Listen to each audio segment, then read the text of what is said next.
25-30, 35-40, 45-50, 45. There goes Davis. Oh, my God. Davis is going to run it all the way back. Auburn's going to win the football game. They give it back now to the 30. They're down to the 20. All the band is out on the field. He's going to go into the end zone. Four-man Alabama rush. Got him. No, they didn't. Oh, my gracious. Yep. How about that?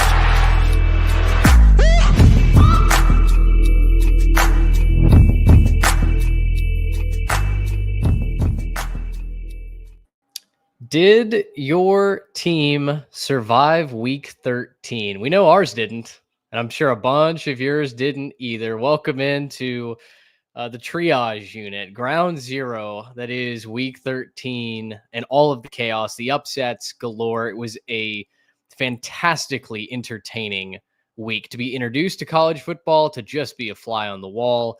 And with that, hope you're hanging out with us. We're rolling till about we'll say midnight Central Time. We'll see how long this gets us.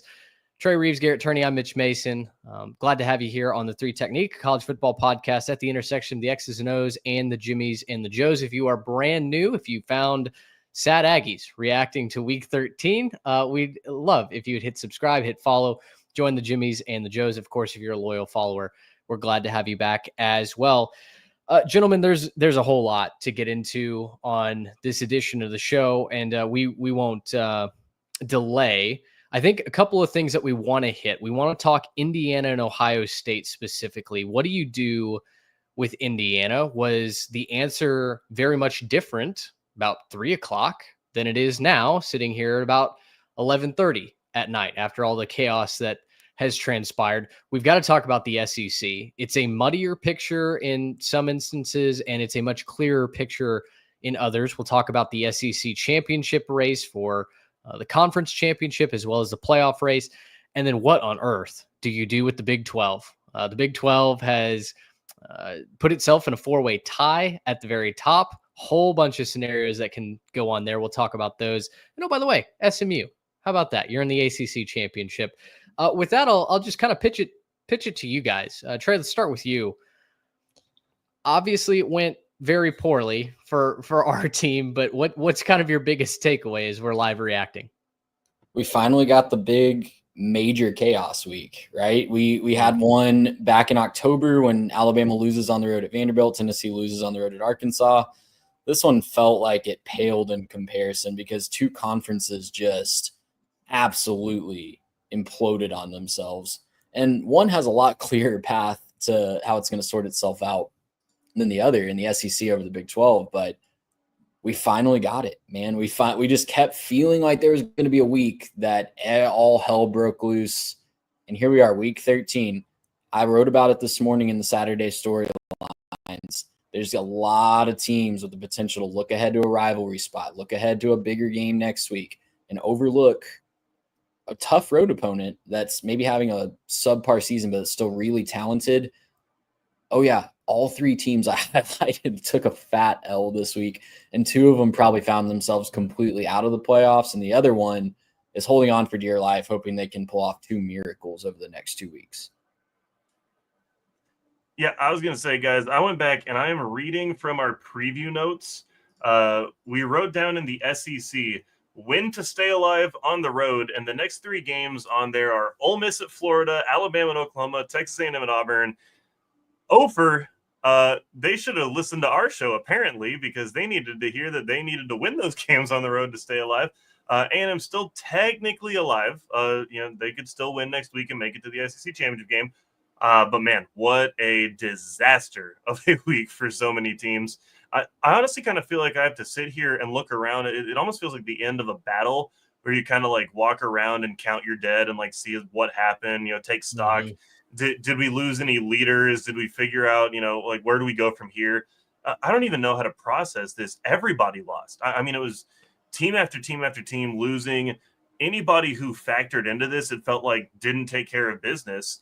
And I'm honestly speechless at the end of this day. What a freaking day for college football. This is an awesome sport that we watch.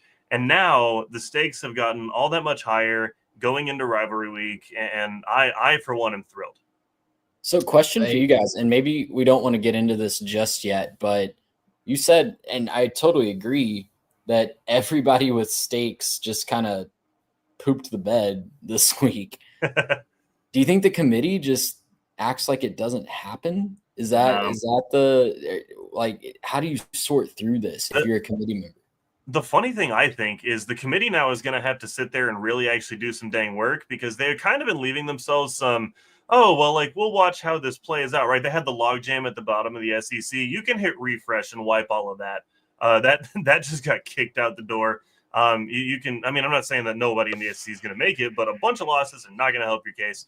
And you know, you're certainly putting teams in a bad position. At this point, yeah, Indiana loses, so that's tough. BYU loses, Colorado loses. I mean, a bunch of teams that we're kind of factoring in there at the top. I think the only thing that this might actually guarantee is you might get 2 from the ACC now. Like, you might be thrilled if you are SMU or Miami saying, "Hey, we're not exactly killing it over here, but it sure helps that we're not one of those SEC teams or one of those Big 12 teams with an awful tiebreaker scenario and an extra loss in the schedule now." So, yeah, I don't know what the committee does at this point, but I would love to be a fly on the wall for that. That would be so much fun to just sit in those meeting rooms and kind of watch them all sit down and go, all right, so we didn't watch the games. What happened? And then they go over the scores and they go, oh, wow, how did this happen? And they actually got to go back and see, how the chaos unfolded for this week. Well, it's brought a lot of teams, I think, back into the race that we previously thought were eliminated. I kind of teased the time at which you maybe perform the autopsy, gave Indiana their last rites. They might be back from the dead. We'll talk about them in just a second, but I want to get our one ad read in. Home Field Apparel has been our sponsor now for a good little bit, and this is the one time I mentioned on the previous show I'm going to tell you not to use our code. We would love you to use the link in our bio and use code BFCM24. That is their Black Friday site-wide sale. Everything on their site is 30% off. Use that code. You get that discount applied. If you buy it through the link in our description, you help support the show. So we'd love to have you get your Black Friday shopping done, your Christmas shopping done. Head on over to Home Field Apparel. They've got bomber jackets. Kansas has a bomber jacket that, I tell you what, Jayhawk fans, the campaign for the bowl is still alive after they beat Colorado today. So maybe you're a Jayhawk fan. You want to celebrate this postseason. Go get a bomber jacket from Home Field Apparel. Use the code BFCM24 to get 30% off. Let's talk Indiana. Indiana starts out strong against Ohio State. And for a second there, it looked like they were going to hang around. The radio broadcast was, commenting on how loud the shoe was, and this is an intimidating atmosphere. And, it certainly looks like they're going to have to deal with quite a bit. And then Indiana bowed up and they marched down the field and they score against the Buckeyes, and they go to the second quarter up 7-0. And you're wondering, maybe the Hoosiers are cut out for this. It was a completely different ballgame from that point on. Ohio State scores 38-8 over Indiana the rest of the way. They win 38-15. Really wasn't even that close. Honestly, when you're doing kind of the review of that, Ohio State bullied Indiana. The pass rush destroyed Curtis Rourke. He had no time to get the ball out.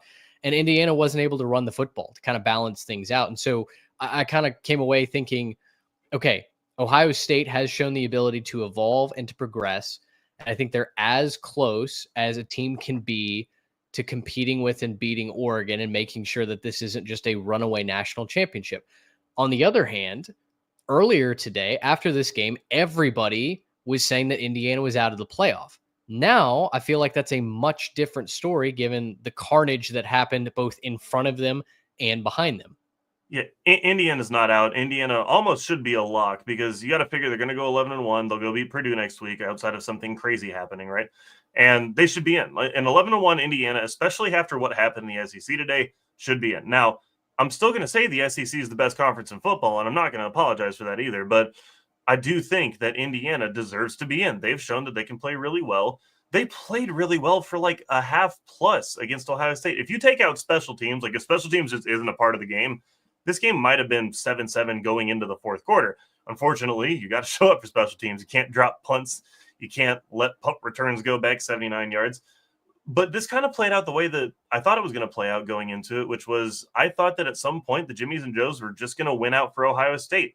And that's kind of exactly what happened, right? You force, a couple mistakes, right? A couple things happen. You drop the punt, punch it in right before halftime, and you go in with the 7-point lead. I don't think a lot of Ohio State fans are probably thrilled about where they stood at halftime. But, you come back out there, you get a stop, and then Caleb Downs does his thing. He takes a punt to the house. He was just the best player on the field at that point in time, and he did what best players on the field do, right? He made plays, made guys miss, outran people. It was something to watch. And on that punt return, I was like, oh, here we go. Exactly what I said, right? It's going to just be the better players winning out. This is not to take anything away from Indiana. They absolutely hung with them for a half plus. But at the end of the day, Ohio State was the better team. I think you watched one of probably two teams that I would expect to see in the championship game, for not in the Big Ten championship. I think you'll probably see Ohio State, Oregon. I don't see two teams that can compete with either of these teams right now. I think Ohio State and Oregon are the two best teams in the country. They're probably going to cakewalk the rest of college football this year, and you might get to see them 3 times this year, which is super exciting. Depends on seeding, obviously. Like, it kind of depends on what's going to happen there, but you'll probably see these two teams run into each other in the playoff at some point, and I think these are the two best teams. Ohio State certainly showed it. Ohio State looked fantastic in that game, certainly found a way to overcome some bad weather and a very good Indiana team early. But yeah, this is a really good team, and Indiana should hold their head high, but Ohio State should feel fantastic about where their team is right now. Well, so Trey, that's interesting.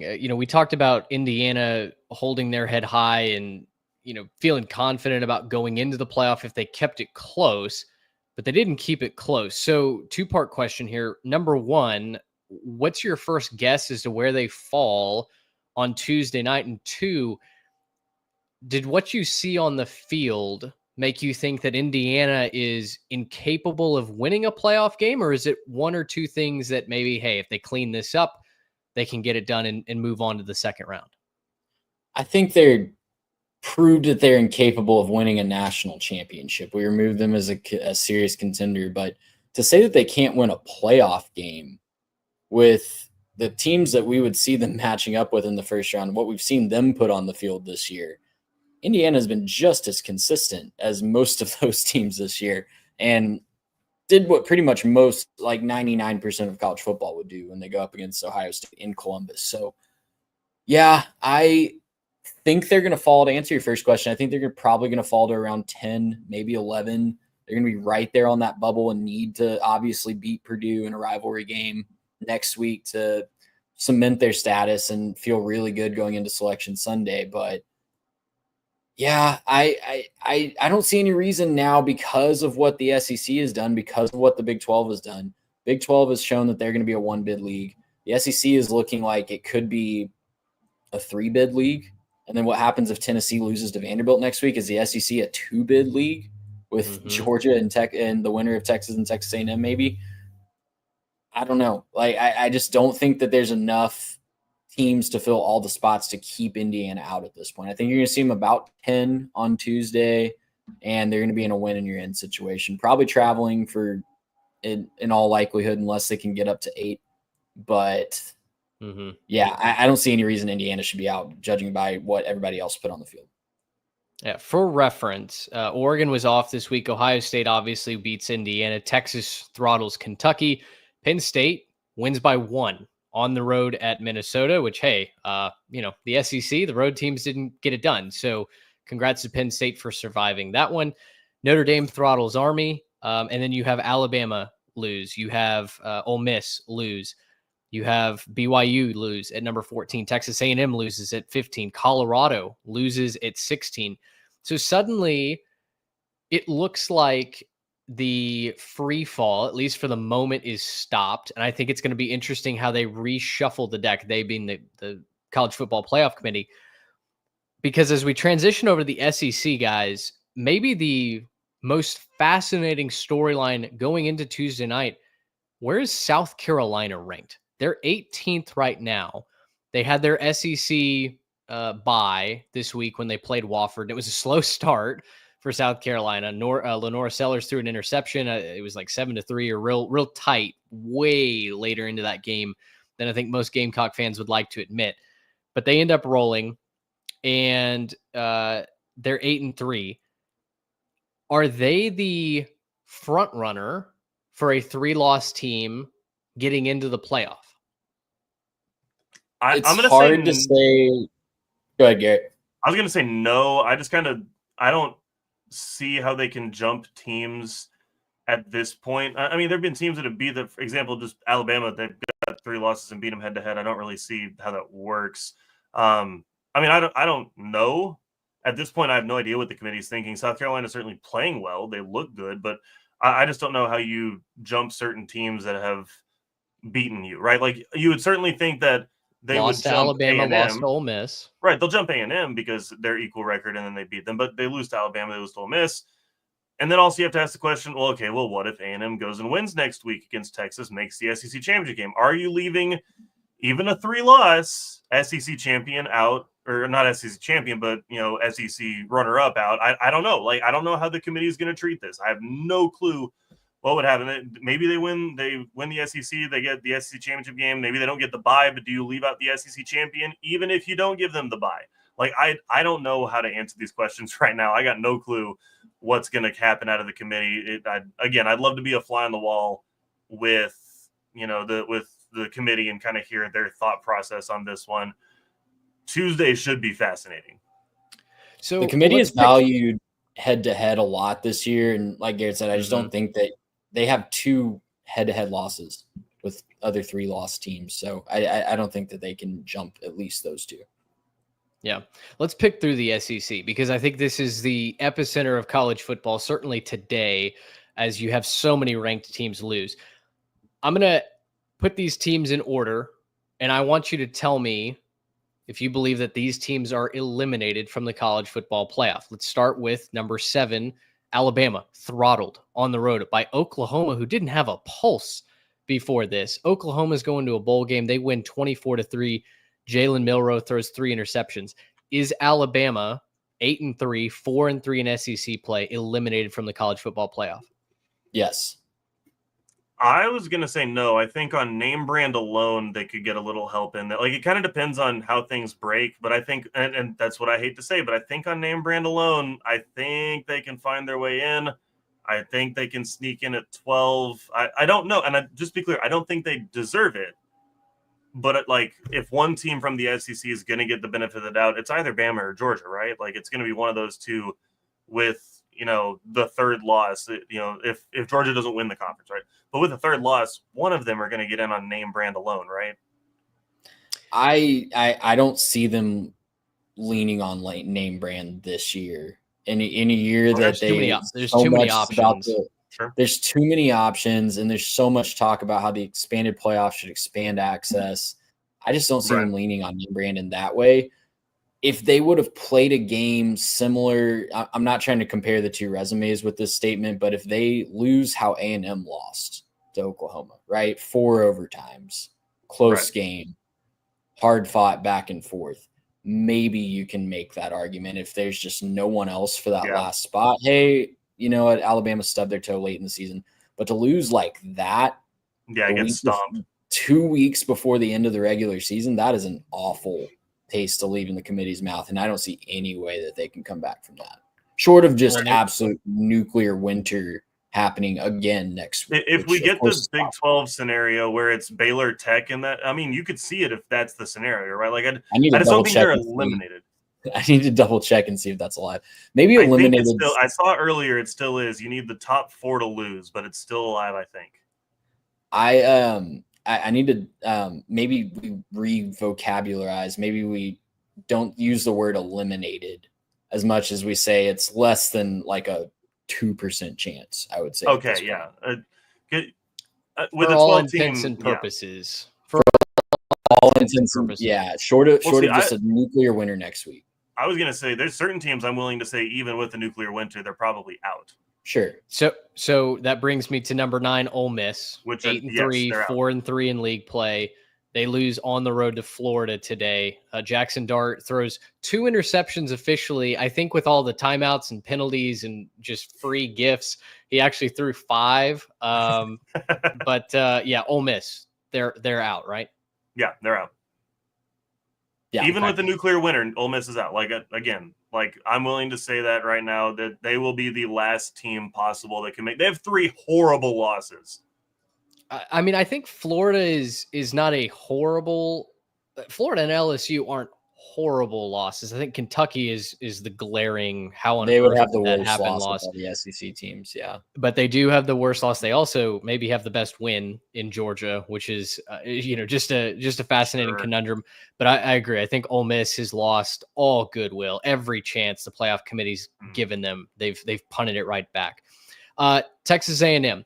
Now, an interesting spot we find ourselves in, because the SEC just a couple of minutes ago did confirm that with Alabama's loss and Texas A&M's loss, Georgia is in the SEC championship. They have clinched a spot in Atlanta. No matter what happens next week against Georgia Tech, the Bulldogs will play for an SEC championship. We thank the SEC for getting that to us ahead of Tuesday, when that was as soon as the Big Ten could muster their mathematical team.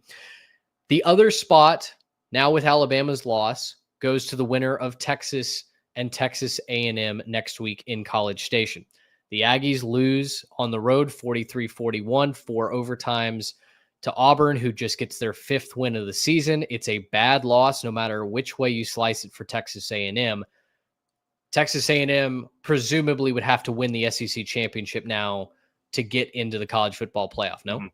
Yeah. Yes, 100%, because they would have 4 losses if they don't win the SEC championship. Yeah. I can't imagine what would it be, 9-4 Texas A&M SEC runner-up getting in before you start to talk about teams like Colorado, maybe with the extra loss, 3-loss Colorado as a runner-up or something like. I just can't see a path where that's the case. Mm-hmm. Would A&M be in trouble even if they do win the SEC championship? That's where I'm at. I think A&M, if they win the conference, would only have issues with the bye. They may get in as like the 5th conference champion over a team like an Army, but not get the bye. No.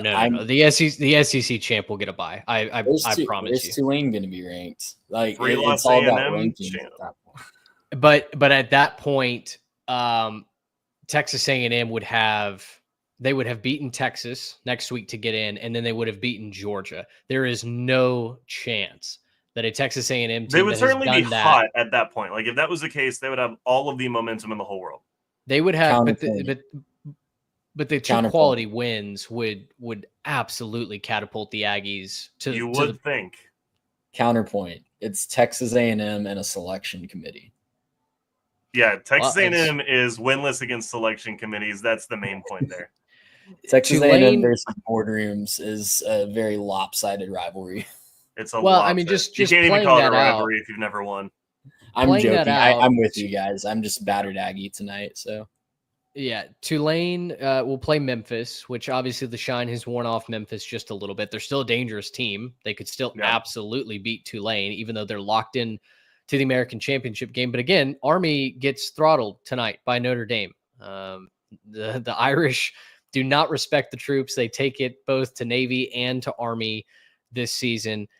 The luster has worn off, I think, the Army win as well. And while Army, I think, is a very good team, and Tulane beating them will be no easy task, in that scenario, there's just no way that the SEC champ does not get a bye. Now, I don't think we have to worry about this. I think Texas probably goes in and beats Texas A&M this next week. And, we'll re-rack them in Atlanta between the Bulldogs and the Longhorns. But just playing that scenario out, I think is a fascinating little mental gymnastics. So we go from the SEC to let's go over to the Big 12, shall we? And I think the Big 12 is as equally interesting, albeit a little bit more low profile given the rankings of some of these teams. But you have Arizona State beating BYU in a crazy conclusion to that game. BYU storms back with 20 points in the second half. Arizona State mismanages the snot out of the clock.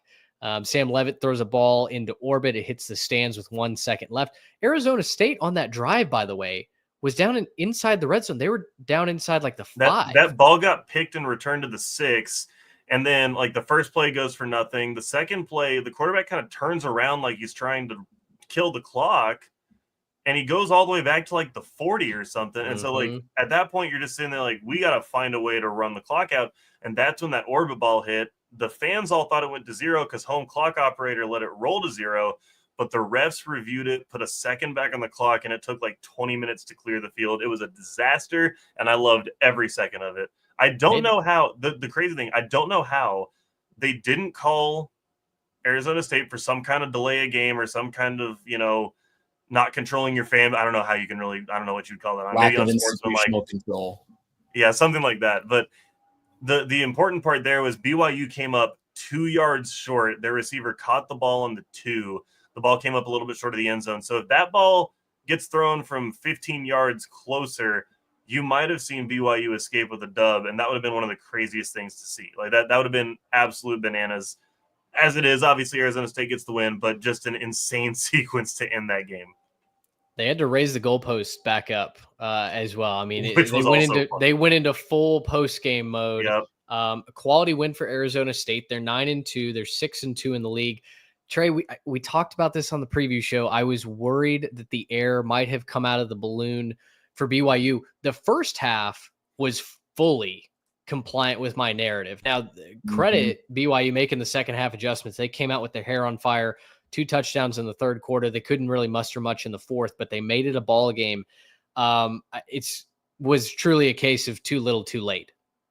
Absolutely. Yeah. And all the credit in the world to Arizona State. They have built most of their machine out of Cam Scatabo, and it is working until it doesn't. So credit to them. They control their own destiny. They just need a win against a depleted Arizona team in the Territorial Cup next week, and they're going to be playing for a playoff spot for a team that was picked dead last in the Big 12 this year preseason, guys. That's just one of the best stories in college football, and I feel like no one was talking about it until this week. I'm glad finally it got and to give on them, the national stage.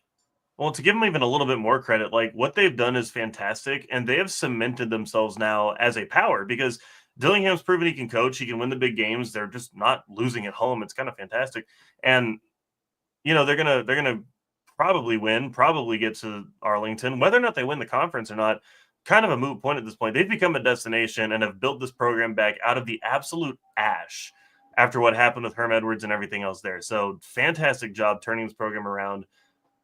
Massive props need to go to what they've been able to do. And we don't have to talk about next season because they're still alive right now. They absolutely are. We'll get to the Big 12 standings, the chaos that still could reign. But first we got to talk about Kansas. I'm in the lab right now working on the tiebreaker. So you guys talk about Kansas, That's Colorado. Perfect. Yeah, Kansas did something that they'd never done in program history before. That's put themselves on a 3-game winning streak, all against top 25 opponents. Not only has Kansas kept their season alive, but ostensibly they've worked to end these other teams' seasons, right? And it's set up this chaotic goulash that Trey's currently working on, trying to sift through to figure out exactly the math. Basically, there's a 4-way tie atop the Big 12 standings right now, and part of that is because Kansas beats number 16 Colorado 37-21. Shedeur Sanders had another solid game. It wasn't his best, didn't even get to 300 yards passing. Really, to me, the story here was that Colorado's run defense once again kind of flares up. They weren't able to stop Devin Neal. 37 carries for 207 yards and 3 touchdowns. The Jayhawks were just pounding the rock. 331 yards total on the ground. It was a clinic from the Jayhawks in their red footy pajamas. Yeah, the conversation has to start and stop with Devin Neal. This was an absolute legacy game for the guy who's been around the program. Yeah, and on senior day. And you mentioned the 207 on the ground, 37 carries, but he also had 4 catches for 80 yards. This guy damn near had 300 yards of total offense. Fantastic job from Devin Neal. He just wanted it. He was an absolute stud. He went out there and took this game on a field where you have Shedeur Sanders, who's gotten all the hype that he's gotten, deservedly so. He's played a fantastic season. Travis Hunter, the Heisman hopeful, maybe front runner, maybe 1 or 2, right? On a field with those 2 players on there, Devin Neal shined the brightest. You got to give him his props. He absolutely went out there, took the game. That game really wasn't close. They were out front. They had control of this game pretty much from the word go. Colorado fought, but they didn't keep it close. They had moments where they maybe could have made it a game, but they never did. The Kansas Jayhawks did what I thought they would do all season. Who knows where this Kansas Jayhawk team has been? I don't know where they are. They forgot to get off the bus for the first half of the season, but now they're looking like the team we thought that they were. So credit to Kansas, turning it around into the season. Go beat Baylor, get yourself a bowl game. They haven't been turning the football over. That was their Achilles heel early on in the season. It feels like finally Jeff Grimes has found some sort of rhythm to get into. And so that's 3 of the Big 12 teams. The last one is Iowa State, 9-2, after they barely beat Utah. Utah, after being the preseason darling to win the Big 12, go to the college football playoff, do all of these things, be a national championship contender. They're not even going to a bowl game. They're 4-7. Their season comes to an end against Iowa State here tonight. It was not a pretty win for Rocco Becht and the troops, but the Clones survive on the road. So Trey, hopefully I bought you enough time here. 4 teams tied atop the Big 12 standings in BYU, Arizona State, Colorado, and Iowa State. Who has the easiest track to Arlington? Can I feed you that one? You can. And if my calculations and if our friends over on Reddit have programmed their little tiebreaker tool correctly, it looks like the easiest way is Arizona State and Iowa State. They are both win and go to Arlington next week. So it could be a 4-way tie. Wow. Obviously, if all 4 of those teams win next week, Iowa State and Arizona State would come out on top of that based on a whole bevy of tiebreakers that I will not get into or read you or bore you with that on the show. But yeah, pretty simple for Iowa State and Arizona State. Win and you're in. Now, if Iowa State loses, does BYU hold the tiebreaker? Would they get in? Because Iowa State has Kansas State and Farmageddon next week. You mentioned Arizona State will play just a beleaguered Wildcats team in the Territorial Cup. Yeah, I'm pretty sure that it would be an Arizona State and BYU rematch, but let me run that one more time, and I'm going to stall while I set it up real quick. I was pretty sure that this loss made it mathematically very unlikely that Colorado. Arizona State, yeah. So if just Kansas State wins, Arizona State and BYU would play again. So Colorado needs one of BYU.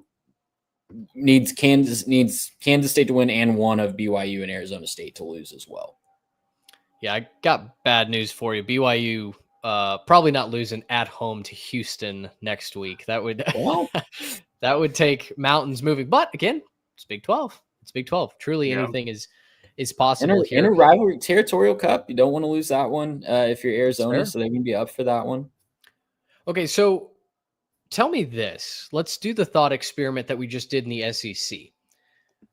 We'll see what the at-large teams look like this next week on Tuesday when the playoff rankings come out. But Colorado, with 3 losses now, seems like they have to have everything go right next week, get into the Big 12 championship, win the Big 12 championship, even to have a chance at getting into the playoff. Would you guys agree?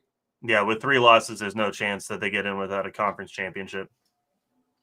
So yeah, totally agree.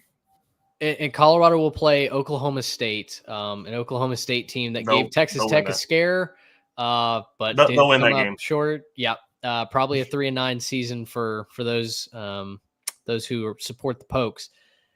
What about BYU? They were 14th. They'll drop. Does anything change there for you guys with BYU? Do they have a chance at getting in at large bid?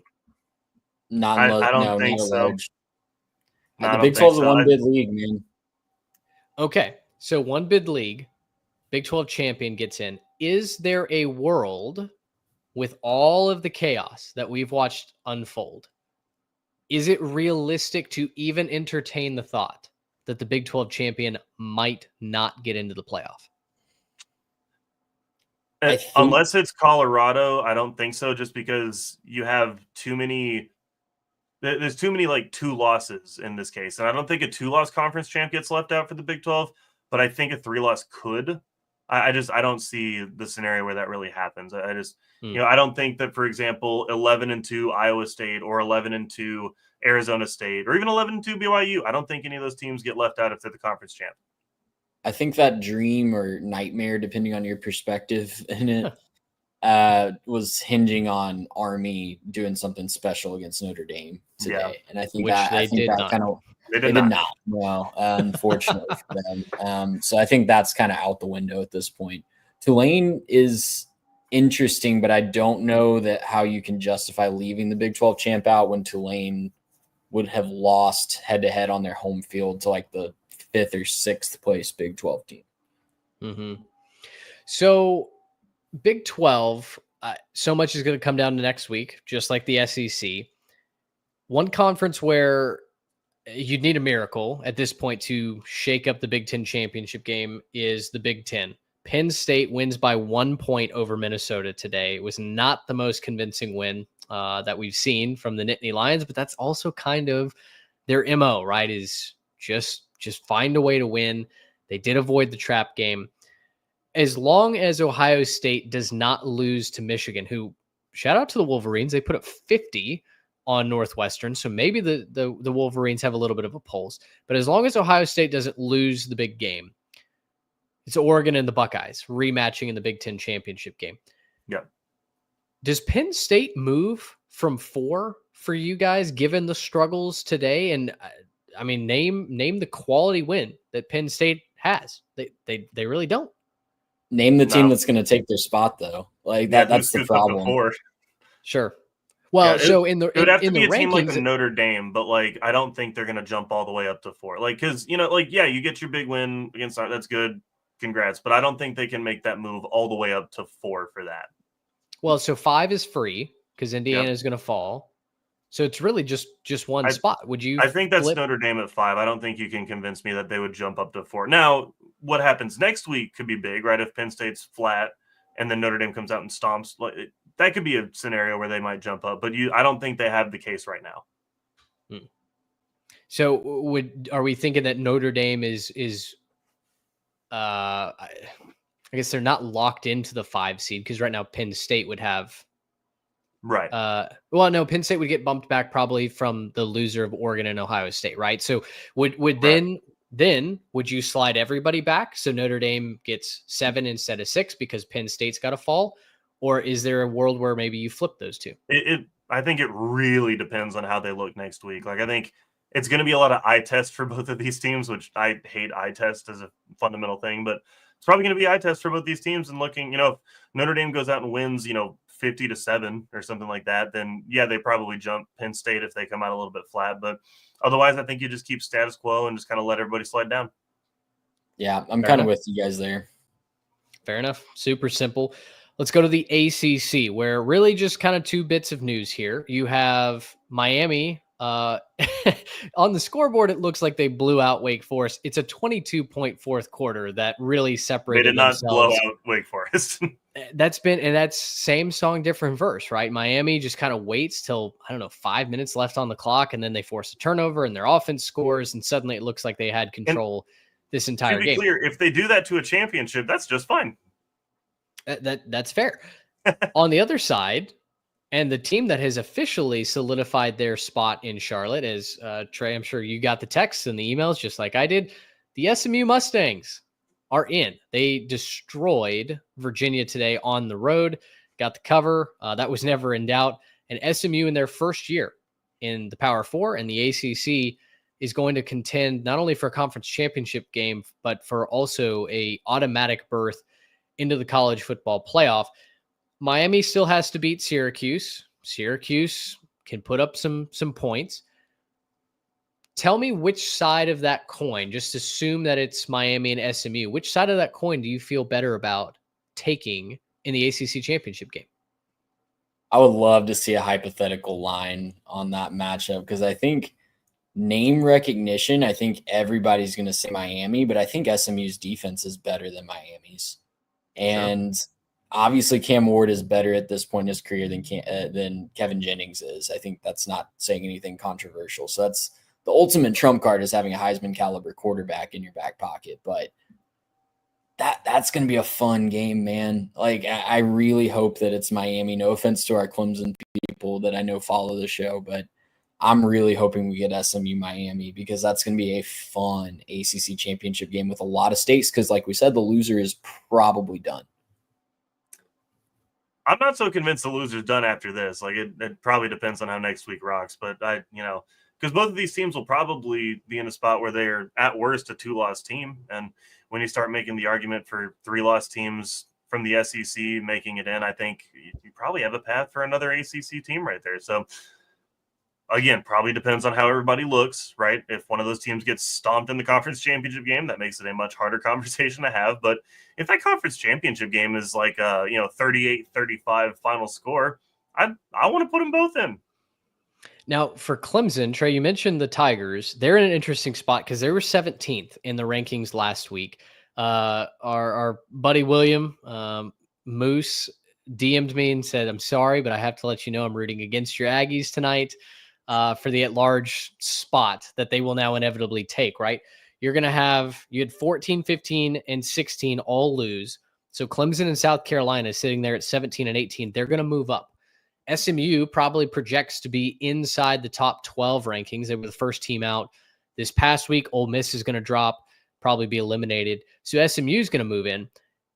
That would mathematically put Clemson and South Carolina right there on the doorstep of being the first and second teams out. So Clemson, ironically, may be in a situation where they're rooting like hell against Miami this next week. They're rooting for Syracuse. If Syracuse beats Miami in a huge upset, Clemson would take that second spot in Charlotte. But if that doesn't happen, Clemson then may have to switch sides and completely root for Miami to win the conference championship, secure that automatic bid, and give them some sort of shot at sliding into the top 12. Where it stands right now, how likely do you feel like it is that Clemson could get an at-large bid as that 10, 11, 12 seed, depending on where the group of 5 champ, probably Boise State, ends up sliding in? 1%. That I don't even think that's worth entertaining that conversation, unfortunately. Yeah. It would be a quality win over South Carolina, but I just don't see them making that big of a jump without, again, nuclear winter could happen next week again, and that's fine. But I just don't think that they will have enough on their resume to jump in and be an at-large team. They could certainly it would not shock me if Syracuse knocked off Miami and they got to the ACC championship game and then they beat SMU on a neutral field. That would not shock me. I think that's a way more likely thing than hoping for an at-large bid. Yeah, I think I'm willing to make the case for 2 ACC teams. I'm not going to make the case for 3. I don't know that they can get in with the at-large bid. I just don't think that they have it there. Okay, that's fair enough. I think I can Are we save missing my something, Mitch? Like, would you put it higher than that? I don't know what the committee is going to do about Tennessee, to be quite honest. Tennessee has not looked. Now, listen, they ran. I think Tennessee locked it by not having to play in the SEC championship game. I think 10-2 Tennessee gets in. Let me pull up Tennessee's schedule real fast, because my issue for Tennessee is what have they done to really impress us? Win over Alabama. They beat Bama. That's about it. Which just took a big hit. Winning 10 games in the SEC, I think, is impressive on its own. Yeah. I think the conventional wisdom going into this year is that 10 wins in the SEC would get you in. So, conventional wisdom, sure. But I do wonder what that debate looks like in Grapevine. In, let's say after this week, after rivalry week happens, if Clemson knocks off South Carolina, which that game is in Death Valley, is it not? Is that a home game for Clemson? I want to say it is. Yeah. Okay. Yeah, it is. I'm going to highlight I'm going to highlight a comment real quick. The Tennessee win over Bama doesn't look as good, but their wins over OU and Florida do look better now. So, again, I don't want to make that case, but that's kind of the circular logic of the SEC. There's going to be a lot of teams beating up on each other. If you end up at the top of the conference, you're going to find your way in. Yes, there's going to be cannibal. Yes, the Alabama win doesn't look as good because they lost. But you've also beat the Oklahoma team that just stomped them, right? And you also beat the Florida team that just beat up Ole Miss. So, it's you look better by being a 10-win team. And also, if we're going to make the case for, could Clemson figure it out with an at-large if they go 10-2 or something? If we're going to make that conversation about Clemson, we're going to have the same conversation about Tennessee, and I think they're going to win that conversation. A 10-2 Tennessee gets in over a 10-2 Clemson. I think, especially because they're already ranked in, and I think they're poised to slide top 10. And they're not going to do anything that's really going to mess that up. Outside of losing to Vanderbilt, they're not going to do anything to mess that up. Yeah. They could lose to Vanderbilt. It's on the table. It is completely on the table. But if they go 10-2 and they beat Vanderbilt and nothing else dramatic happens in front of them or like even necessarily behind them, I don't think that they slide out. That's fair. That's all fair. I think on Tuesday, which I might be on the show Tuesday night, we'll see. I think it's worth playing how far back is too far back. Once we get that new rating system, I will be fascinated to dissect and kind of project forward. Okay, one game left, conference championships in front of us. It'll be fun to draw the line, right? And just say, like, this is the cutting point. You can't, if you're below here, you're out, you know? Mm-hmm. That's all I had as far as conferences go. I'll ask you guys. I mean, I've got a couple of just kind of random popcorn thoughts here. Anything else stand out to you guys? And this can be game specific. This can be playoff race. Just, turn it over, run the board. My research project this week is going to be to figure out who has the best road win in college football this year. Because does it not seem, I think I've talked to you guys in our group text about this, but I don't think I brought it up on the show yet. It seems like everybody is struggling on the road. Yeah. And if you have these big games at home, I know I'm not saying anything groundbreaking here by saying home teams have a big advantage, but I am really interested to look up and see who has the best road win this year, because there's not a lot of them to go around. All these big wins are at home, and the teams that are having more of these big games at home are the ones you're seeing at the top of the standings right now. If you guys can think of one off the top of your head, I'd love to hear it. I really can't figure it out. The thing about that, though, I think is a bigger picture thing about transfers and young quarterbacks, right? The quarterback play this year has not been fantastic. There's a reason why we're not having a quarterback conversation in the Heisman Trophy. It's because quarterback play overall across the country has taken a massive step backwards, which is going to make you struggle on the road, right? There just is, fact of the matter is, if you don't have high-level quarterback play, a quarterback who can take care of the ball, make a play when you need him to, you're probably not winning on the road. And I think that's pretty evident here. I mean, even a guy like Will Howard, who's played better for Ohio State, he couldn't take care of business and get it done against Oregon. So, like, even for the better teams, you're still seeing that play itself out. So I like the idea of doing that research project, Jared. I think probably, go look at the quarterbacks who win those games. I wouldn't be shocked if those quarterbacks are third, fourth year guys in their system, or, vets that maybe they transferred, but they have a lot of talent around them or something like that. But think about it. Go down the top 10 though. Oregon's biggest game was the Ohio State game. It was at home. Is their best road win Michigan? Maybe. Yeah. I think the best road win, the first one that comes to mind just when I look through these teams, Texas over Vanderbilt. I think it's Notre Dame at Texas A&M week 1. I was probably right. I think it's A&M over Notre Dame over A&M, and I think Texas would have a chance to match it next week. Yeah, if they can come to college. For sure. No doubt. With everything that's on the line, a win and you're in. Texas. All the stakes. As long as Texas gets into the SEC championship game, they're into the playoff. Oh, I think the results around Texas. I think Texas is locked into the playoff now with the results. I do too. They can lose and still make it. Yeah. But there's no doubt. All the resume questions are out there. Everything I just said about Tennessee, copy paste onto Texas. Even if they lose next week and don't make the SEC Jam game, they're going to host a playoff game. They're going to be top 8 minimum. Yeah, no, Texas is in. But I think off the top of my head, I would say Notre Dame's win over Texas A&M all the way back in week 1, and ironically, first-year quarterback in that system, veteran quarterback in Riley Leonard, right? Veteran, yeah. But it kind of won that game in the most non-traditional manner possible, where he won it with his legs, and the defense was the difference, right? So, but that's what it's taken. That's what it's taken. It hasn't been some juggernaut quarterback going on the road, and kind of willing his team. Honestly, I think I don't know what Colorado. Oh, I do have Colorado's schedule pulled up.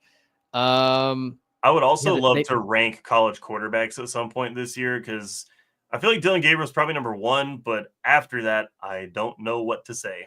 if you're an NFL team that's tanking for somebody right now, thoughts and prayers. You made a bad decision. You I did not think- do your homework. I think Shador will be the top quarterback that goes off the board. And I think he's a really good quarterback. I think he's as sure of a bet that you're going to have this year. But they don't have a signature road win. I mean, that element is certainly missing. Short of Notre Dame, I really don't think anyone does. And that's why if you're a fan of a team that's going on the road next week and needs to win to get into the college football playoff, if this week was not enough to give you cause for pause, I don't know what will be. Maybe look at the entire scope of the college football season. We saw that a lot in college basketball over the last couple of years. It's really trending towards the home teams winning more often than not, even against top 25 teams. Like top 25 teams are getting upset on the road at just astronomical rates because the talent is so disparaging, because it's just hard to win on the road when you don't have a super team. We're starting to see that in college football too. So yeah, we'll see if anybody can top that Notre Dame win. I really do think that that's going to be hard to beat with what we've seen on the field. Well, and shout out to the fans who are making that possible too. Like, this wouldn't happen if home environments weren't rocking, right? Like, I know that people care about college football, and I know that it's a thing that, like, obviously it's the best sport that we have. But I mean, still, you got to shout out the fans that are showing up, making this place impossible. Like, I mean, just take our team. A&M loses at South Carolina and at Auburn, 2 fantastic home crowds, right? If these are middle of the day games and the home crowd's a little bit out of it, you could convince me that A&M wins either of those games. But because they're night games and everybody showed up, like, these are massive games, and the fans show up and they make a real difference in those games. And energy is a real thing in college football.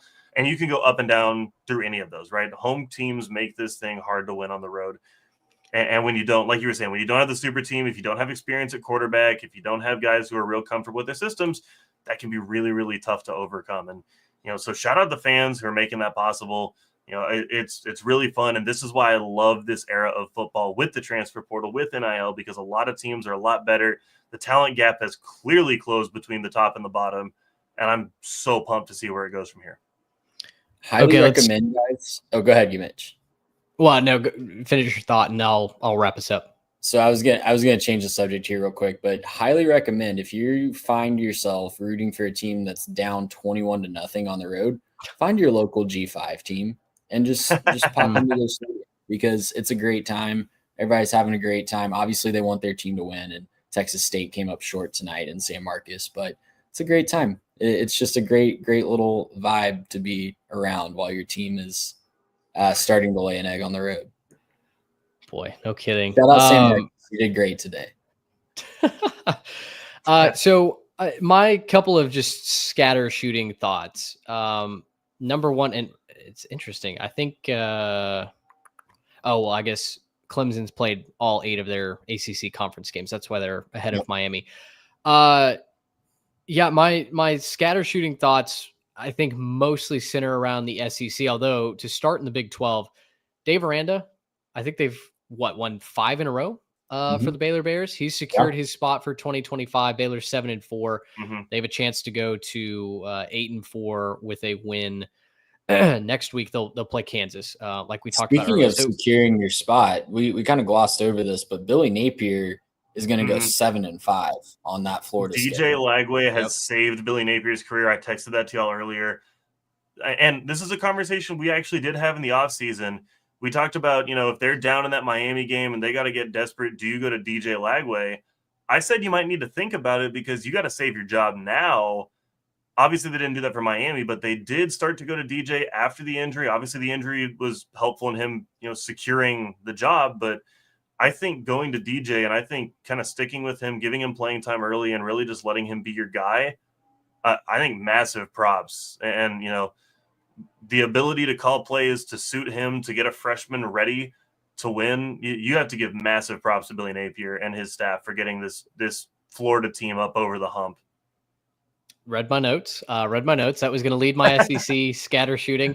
I'll also shout out Texas Tech. They're 7-4. They have a chance next week at home against West Virginia to get to 8 wins. I know it's not going to matter in all likelihood. There's still a chaos scenario where them and Baylor end up in the Big 12 championship game, but it is very far-fetched. But Joey McGuire, it felt like that might be off the rails early on in the season. I love to see the way that he's got Texas Tech trending. No defense was played in Stillwater. They've got to get that figured out. But boy, Baron Morton, he's a lot of fun to watch, and that offense can get up and go with the best of them. We'll also see if Neil Brown's career at West Virginia is over after that game, win or loss. There's some rumors out there that West Virginia is already moving on, that maybe Barry Odom is kind of the main target there. That is all speculation. None of it's obviously actually happened, but interesting storyline to follow. Say it with me real quick. West Virginia head football coach Jimbo Fisher. Listen, say it with me. Come on. He's a West Virginia Believe kid. in something. He's a West Virginia kid. Hey, Nebraska won. They're going bowling. Nebraska they actually figured it out.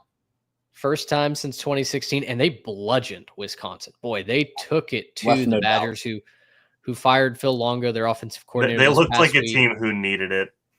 And now I just get to sit back and enjoy the Heroes game. I'm going to be rooting for Iowa, as I've explained before. Big Hawkeye fan now with the in-laws, but there's no real pressure on that game. I'm not going to feel devastated for Nebraska if they end up losing that game, right? In the SEC, you talked about Billy Napier. Congratulations to the Florida Gators. Certainly feels much different now in November than that program did in August. And the quarterback helps. I was thinking as I was driving back and forth today, it's a temporary boost to Florida, but if the quarterback is the one saving the head coach's job, I still think you need to be concerned, because we've seen what Billy Napier does without a stud quarterback, and it's absolutely terrible. So I'm happy for him. I'm thrilled that Florida seems to be headed in the right direction, but I don't know that it's all of a sudden just sunshine and daisies down in Gainesville. So something to watch there. Complete fairness, though, most college coaches aren't going to win very many games without a stud quarterback. Well, yeah, no. Right? No I know that's not, but that's just, like I would venture to say most college coaches with just kind of average quarterback play are going to find their way to 6-6 every single year. And then it all spirals down, especially with like NIL and transfer portal and everything like that. So, well, unless you're Nick Saban and then you win multiple national championships with absolute bus drivers at quarterback. No problem. Yeah, unless you're the GOAT, then yeah. Texas A&M, that loss hurts. That loss was avoidable in countless different ways. We're obviously not breaking that game down. But I think the broadcast made a good point earlier that despite the loss, even if Texas beats Texas A&M in College Station and Texas A&M goes 8-4, which is the hump that they've been trying to clear for how long? Really since 1998. If they don't get over that hump this year, not all is lost. I was frankly disgusted at A&M's Barstool account. I hate all the Barstool accounts in general, pretty much. It is what it is. But it was a generational tantrum that Twitter admin went on when the Aggies were down 21-0. And it's at times like that where, if you're missing the forest for the trees, and it was a bad tree. It was a rotten tree going down 21-0 to that Auburn team. But if you're going to do that and then publicly go out and throw a tantrum that, can work against you, and people will read and see and think this is a part of the larger whole that it is to be an Aggie or to be a part of the Texas A&M football team, you've missed what Mike Elko is doing. Nationally, Elko has a fantastic reputation, and folks are noticing what he's done down there, taking a program that was, completely off the rails. He's mostly put it back on the track. They've got to get a lot more discipline. They've got to cut down on the penalties, and oh my goodness, they've got to take advantage of offensive opportunities when they're literally gift wrapped to them. But all of that takes time. Even if A&M goes 8-4, I think they're heading the right direction. I do want to give some shout outs there. I think the A&M offense took a step forward. I know that they're playing without some of their better players. Le'Veon Moss obviously out for the year. But I do think this offense took a big step forward. They finally found some consistency in the pass game. They were able to, do some good things there. Wasn't perfect by any means, but they took some big steps forward in the pass game. Marcel Reed almost threw for 300 yards. That hasn't happened in a very long time in an Aggie uniform. I don't remember the last quarterback that got that close in a while. But yeah, it just there were some big steps taken to go for it. The receivers played a much better game. You pick several receivers out of that receiver room who found ways to get open and do a better job. There were definitely steps forward. That defense, man, fell off a cliff. A once, extremely strong defense, playing really well, clamping down on opponents, forgetting how to play football the last couple weeks has been just astounding. I have no answers for it whatsoever. Yeah, it's been frustrating for sure. Last note that I had, Alabama Crimson Tide, man. I'm not really sure where you go next year to climb back up to the top of the SEC standings, because they were flat out non-competitive against a good defensive team in Oklahoma, but a team that's been easy to score on at times and certainly inconsistent.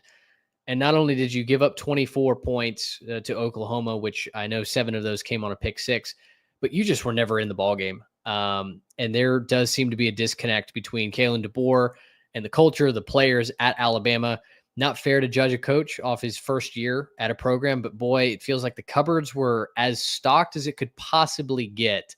And it feels like there have been so many missed opportunities for Alabama. Remember, last week, guys, we were talking about, it kind of feels like Alabama's punched their ticket to Atlanta. Like as crazy as their 2 losses were, as wild as it felt like, hey, the program's falling apart, the sky is falling. Now all of a sudden, oh, well, Alabama's punched their ticket. Now they're just out. Now they're not going to Atlanta at all. And it's Georgia and Texas or Texas A&M. And Alabama has to kind of beg the committee and their brand recognition and hopefully, stomp Auburn. They need a statement win next weekend just to get into the dance. That doesn't look all that possible in year 1 under Kalen DeBoer. And if you don't think that everyone else in college football smells the blood in the water, and if you don't think the other top programs are about to raid the cupboards for whatever is left, you're just wrong. Kalen DeBoer has a difficult task ahead to maintain his roster, to maintain the image. Like Bama's at this point cooked for the season. They're done. Expectations dropped off the cliff. You didn't reach them, but yeah, they're going to have a massive task in the offseason, keeping the roster together, keeping a recruiting class together, and finding their way through to the next season. It's going to be a tough job for DeBoer. I think he's a guy that can do it, though. I still firmly believe that he is a fantastic coach. A lot of just interesting stuff has come out about that program, and maybe some of the guys that have been in there. Yeah, it's really messy right now. And I do wonder what it'll look like when he gets a quarterback. Not that Jalen Milroe is a bad quarterback by any means, but just one that fits his system a little bit better. Remember, guys, I was saying all the way back in January, February, how I thought it'd be a really interesting marriage between DeBoer and Milroe. So sure, we'll see what it looks like when he gets a quarterback that fits more of his prototype in there. All right, well, let's wrap it. We're well past midnight Central Time here. So for those of you who joined us for the live show, we really appreciate it. For those of you listening over on the podcast side, make sure you head on over to our YouTube channel, subscribe, and follow us on our social media at 3TechPod. And we're excited to break this down more with you on Tuesday night. We'll get a new slate of playoff rankings, and then we'll preview rivalry week. And we will be down at the Texas A&M game. So we've got to decide what our live show plans are going to look like next week. If it's a live show Saturday night, or which is all the traffic and craziness if we have to push it off to Sunday. But we will be on location. That's going to be a blast. You'll have a lot of rivalry content coming from College Station. So for Garrett Turney and Trey Reeves, I'm Mitch Mason. Until Tuesday with the playoff show. So long, everybody. Gracious, how about